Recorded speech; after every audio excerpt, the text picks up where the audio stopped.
The call. I hadn't been back to my grandmother's house in nearly 10 years.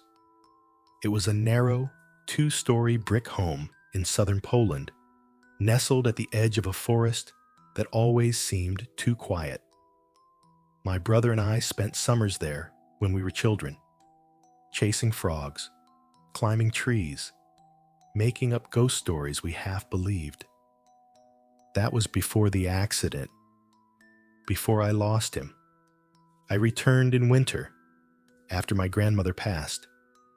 She died in her sleep, in the very same bed she'd slept in for 50 years. Peaceful, they said. No pain. The funeral was small.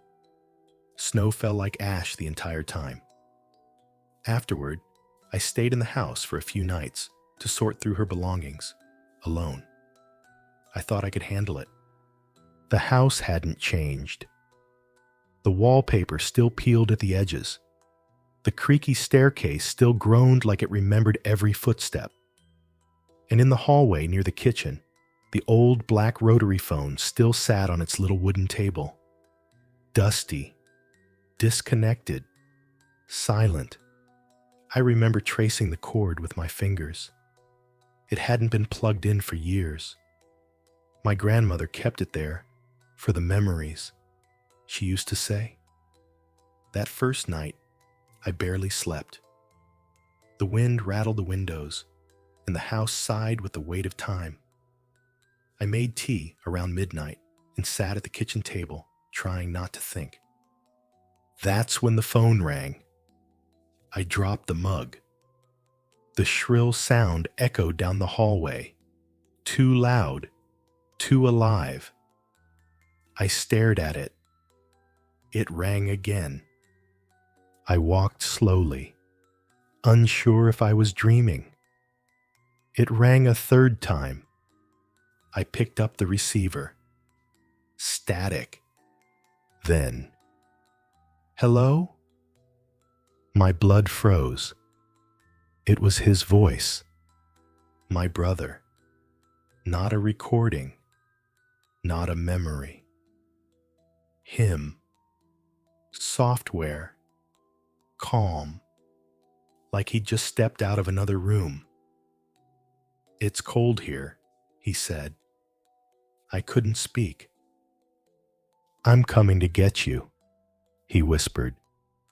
You don't have to be alone anymore. Then the line went dead.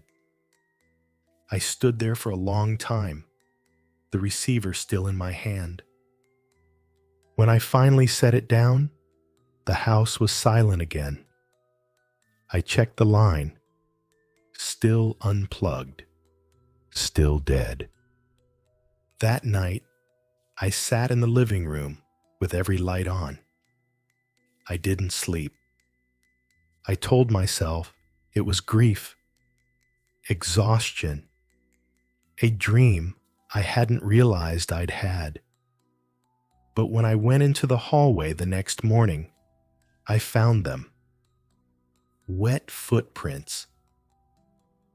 Starting at the front door. Bare feet. Small. The size of a child's. But they weren't heading in. They were heading out. I followed them through the hall, past the stairs, to the back door. It was open, not wide, just a sliver, enough to let in cold air, enough to let something out. I checked the snow outside. No prints, just the untouched surface of white, stretching out into the trees. The phone didn't ring that day. But I couldn't shake the voice. His voice. He'd sounded older than I remembered, but not quite adult. Frozen somewhere between the boy he was and the one he should have become. That night, I disconnected the phone completely, removed it from the table, coiled the cord, and placed it in the closet. At 2:17 a.m., it rang again. From inside the closet. I didn't answer, but the ringing didn't stop. I opened the closet slowly. The phone sat upright on the floor, the receiver off the hook. No light, no cord, still ringing. I picked it up. "Why did you leave me?" the voice asked. I didn't answer. "I waited," he said, "in the water." Then nothing. Silence. This time, I threw the phone into the trash outside, buried it under snow, and shut the bin tight.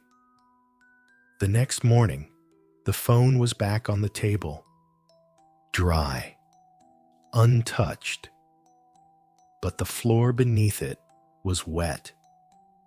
A single puddle, perfectly shaped like a bare footprint. I packed my things that afternoon. I told myself I would leave. Sell the house. Let someone else deal with the past. But the snow started falling harder, and by evening, the roads were closed. One more night, I thought. Just one more. I locked every door, bolted every window, placed the phone in a drawer, wrapped in cloth. I poured salt across the thresholds, not because I believed it would help, but because doing something felt better than doing nothing. At midnight, I heard it again. The ringing, faint, muffled, coming from inside the drawer. I didn't move. The ringing stopped. Silence. Then a sound I hadn't heard in years. His laugh. Software. Close. Like he was standing just behind me. I turned slowly. No one there. Just the open front door. Snow blowing in, and a line of wet footprints leading back inside. I haven't left the house, not because I can't, but because I don't want him to come looking again. Now, every night at 2:17, the phone rings, and if I don't answer, the footprints return. Closer. One step nearer to where I sleep. Last night, they reached the foot of the bed. I know what happens if I pick up the phone again. But I also know what happens if I don't. Tonight, I'll answer. And when he says, "I'm coming to get you," I think I'll say, "Okay."